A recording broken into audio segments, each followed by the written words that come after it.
नमस्कार मित्रों।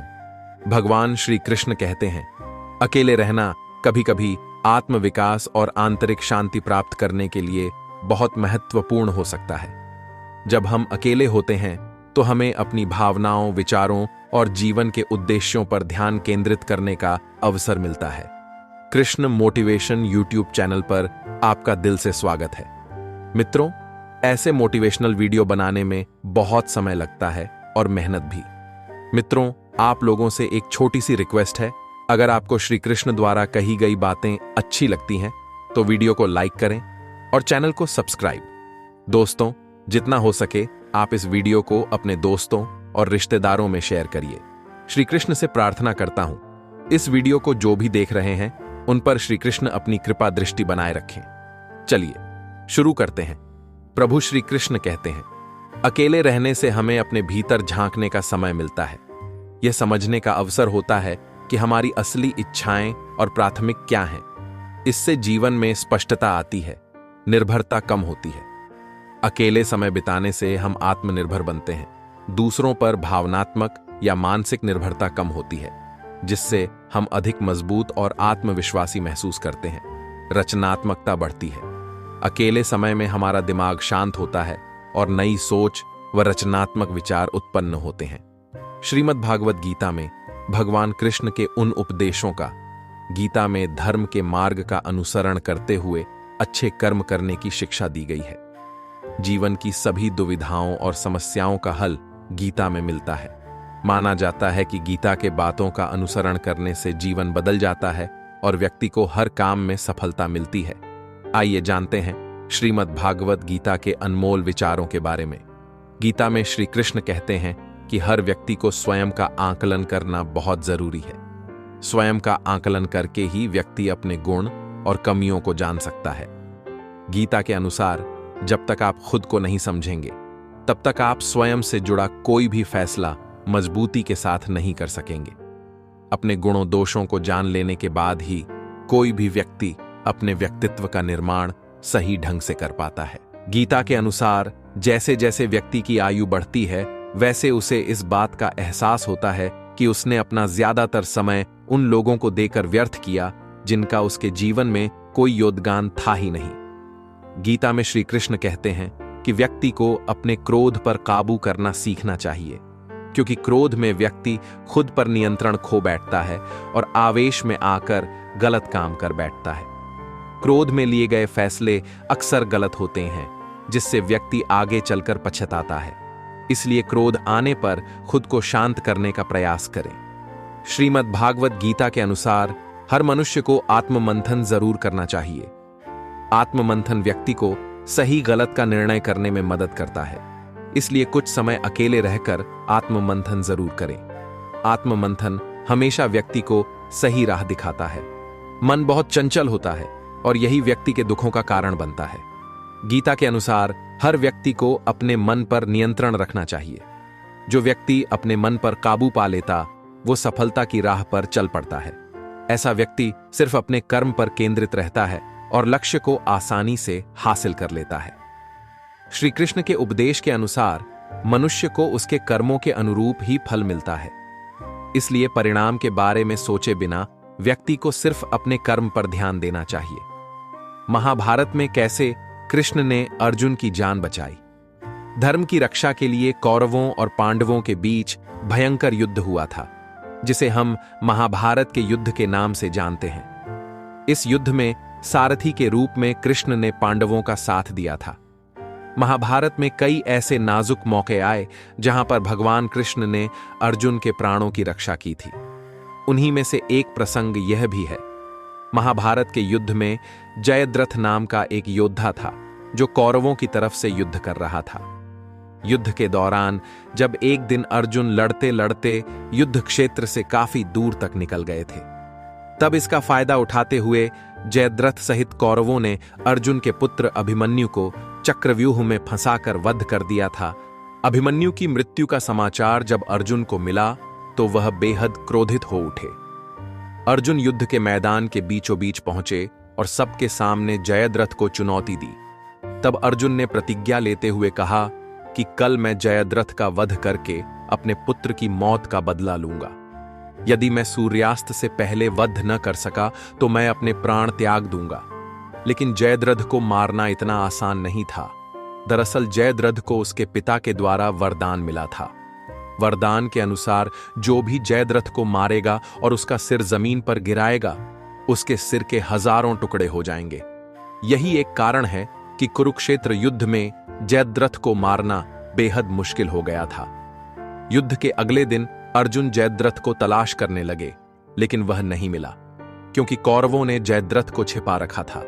इसके साथ समय निकलता जा रहा था और अर्जुन निराश होने लगे। तब जयद्रथ को बाहर निकालने के लिए भगवान श्री कृष्ण ने अपने सुदर्शन चक्र का सहारा लिया। उन्होंने सुदर्शन चक्र की मदद से सूर्य को थोड़ी देर के लिए छिपा लिया और शाम हो गई। शाम होते ही जयद्रथ अपनी सेना के कवच से बाहर आ गया। तब श्री कृष्ण ने अर्जुन को आदेश देते हुए कहा कि तुम्हारा शत्रु अब तुम्हारे सामने है, और उसको मिले वरदान के बारे में बताया। तब अर्जुन का तीर जयद्रथ का सिर काटते हुए हवा में उड़ा कर ले गया और सीधा जयद्रथ के पिता की गोद में जा गिरा। तप में लीन जयद्रथ के पिता अचानक उठ खड़े हुए, जिसके कारण उनकी गोद से जयद्रथ का मस्तक धरती पर गिर गया। इस तरह से भगवान श्री कृष्ण ने अर्जुन का जान बचाई। प्रभु श्री कृष्ण कहते हैं, आप कोई भी हो, संसार में आए हैं तो संघर्ष हमेशा रहेगा। कृष्ण ने हर परिस्थिति को जिया और जीता। कृष्ण कहते हैं, परिस्थितियों से भागो मत, उसके सामने डटकर खड़े हो जाओ, क्योंकि कर्म करना ही मानव जीवन का पहला कर्तव्य है। हम कर्मों से ही परेशानियों से जीत सकते हैं। तेरा मेरा करते एक दिन चले जाना है, जो भी कमाया यही रह जाना है। कर ले कुछ अच्छे कर्म, साथ यही तेरे जाना है। रोने से तो आंसू भी पराये हो जाते हैं, लेकिन मुस्कुराने से पराये भी अपने हो जाते हैं।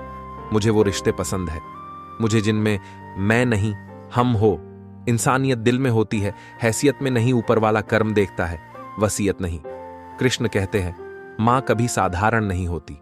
वह तो परमात्मा के बाद वह शक्ति है जो खुद मौत की गोद में जाकर एक जिंदगी को जन्म देती है। इसलिए मां का सदैव सम्मान करे। सुख और दुख मन की देन है।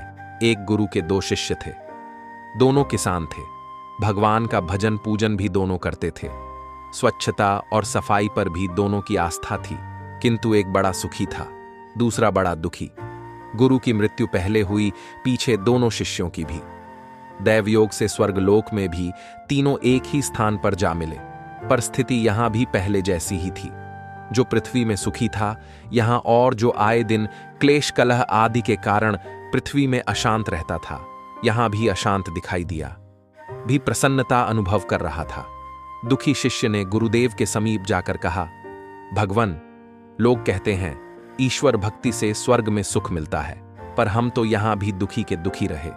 गुरु ने गंभीर होकर उत्तर दिया, वत्स, ईश्वर भक्ति से स्वर्ग तो मिल सकता है, पर सुख और दुख मन की देन है। मन शुद्ध हो तो नरक में भी सुख ही है, और मन शुद्ध नहीं तो स्वर्ग में भी कोई सुख नहीं है।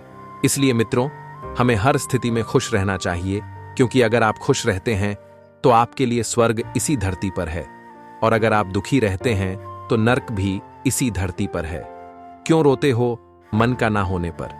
जो लिखा है वो होकर रहेगा। एक रास्ता बंद करने से पहले भगवान 10 रास्ते खोल देते हैं। गर्मी के मौसम में पत्ते सूखने के बाद भी पंछी घोंसला नहीं छोड़ते, क्योंकि वो भी जानते हैं फिर से बरसात आएगी और पेड़ पर नए पत्ते आएंगे। जो हुआ उसे भूलकर नई शुरुआत करो, और याद रखो, जिसका कोई नहीं होता उसका भगवान होता है। कृष्ण कहते हैं, किसी इंसान के कुछ समय के बुरे व्यवहार की वजह से उसको हमेशा के लिए बुरा ना समझे। कभी कभी हालात बुरे होते हैं, इंसान नहीं। मोह उसी का करो जिस पर आपका अधिकार है। जिस पर आपका अधिकार ही नहीं, उसका मोह भी नहीं करना चाहिए। जिंदगी में पीछे देखोगे तो अनुभव मिलेगा, जिंदगी में आगे देखोगे तो आशा मिलेगी, दाएं बाएं देखोगे तो सत्य मिलेगा, लेकिन अपने भीतर देखोगे तो परमात्मा मिलेगा, आत्मविश्वास मिलेगा। तुलसी वृक्ष ना जानिए, गाय ना जानिए ढौर, माता पिता मनुष्य ना जानिए, ये तीनों नंद किशोर। यानी तुलसी को कभी वृक्ष ना समझें, गाय को कभी पशु नहीं समझना चाहिए, माता पिता को मात्र मनुष्य ना समझो, क्योंकि ये तीनों साक्षात ब्रह्मा के रूप हैं। कर्म पर ही तुम्हारा अधिकार है, लेकिन कर्म के फलों में कभी नहीं। इसलिए कर्म को फल के लिए मत करो और न ही काम करने में तुम्हारी आसक्ति हो। यह श्रीमद् भगवद गीता के सर्वाधिक महत्वपूर्ण श्लोकों में से एक है, जो कर्म योग दर्शन का मूल आधार है। समय और भाग्य दोनों ही परिवर्तनशील हैं। इन पर किसी को अहंकार नहीं करना चाहिए। 5 पहर कर्म किया, 3 पहर सोए, एको घड़ी न हरि भजे, तो मुक्ति कहां से हुए। अच्छे कर्म करने के बावजूद भी लोग केवल आपकी बुराइयां ही याद रखेंगे। इसलिए लोग क्या कहते हैं, इस पर ध्यान मत दो। अपने कार्य करते रहो। अगर आप हार नहीं मानते तो आपकी यही जिद आपको एक दिन सफलता दिलाकर ही रहेगी। अपने विचारों पर ध्यान दो, क्योंकि वह तुम्हारे शब्द बनेंगे। अपने शब्दों पर ध्यान दो, क्योंकि वह तुम्हारे कर्म बनेंगे। और अपने कर्मों पर ध्यान दो, क्योंकि वह तुम स्वयं बनोगे। कामयाबी सुबह के जैसी होती है, मांगने पर नहीं, जागने पर ही मिलती है। तू अपनी खूबियां ढूंढ, कमियां निकालने के लिए लोग हैं। अगर रखना ही है कदम तो आगे रख, पीछे खींचने के लिए लोग हैं। सपने देखने ही है तो ऊंचे देख, नीचा दिखाने के लिए लोग हैं। अपने अंदर जुनून की चिंगारी भड़का, जलने के लिए लोग हैं। अगर बनानी है तो यादें बना, बातें बनाने के लिए लोग हैं। प्यार करना है तो खुद से कर, दुश्मनी करने के लिए लोग हैं। खोजना है तो सिर्फ जीवन खोजो, मौत एक दिन तुम्हें खोज ही लेगी। आंसू किसी काम के नहीं हैं। सही कर्म वह नहीं है जिसके परिणाम हमेशा सही हों। सही कर्म वह है जिसका उद्देश्य कभी गलत न हो। मन को इतना मजबूत बनाओ कि किसी के भी व्यवहार से मन की शांति भंग न होने पाए। खुद को धोखा मत दीजिए। एक उम्र के बाद शारीरिक ऊर्जा व मानसिक ऊर्जा खत्म होने लगेगी, तब आप कुछ नहीं कर पाएंगे। परेशानी जिंदगी का हिस्सा है। अगर ये नहीं आएंगी तो इंसान निखरेगा कैसे? क्योंकि ये परेशानियां ही तो हैं जो इंसान को जिंदगी जीने का सही मतलब समझाती हैं। जिंदगी में चाहे 10 बार फेल हो जाओ या 100 बार, पर कसम खाओ कि अपनी जिंदगी में आम आदमी बनकर नहीं जीना है। अहंकार में 3 गए, धन, वैभव और वंश। ना मानो तो देख लो, रावण, कौरव, कंस।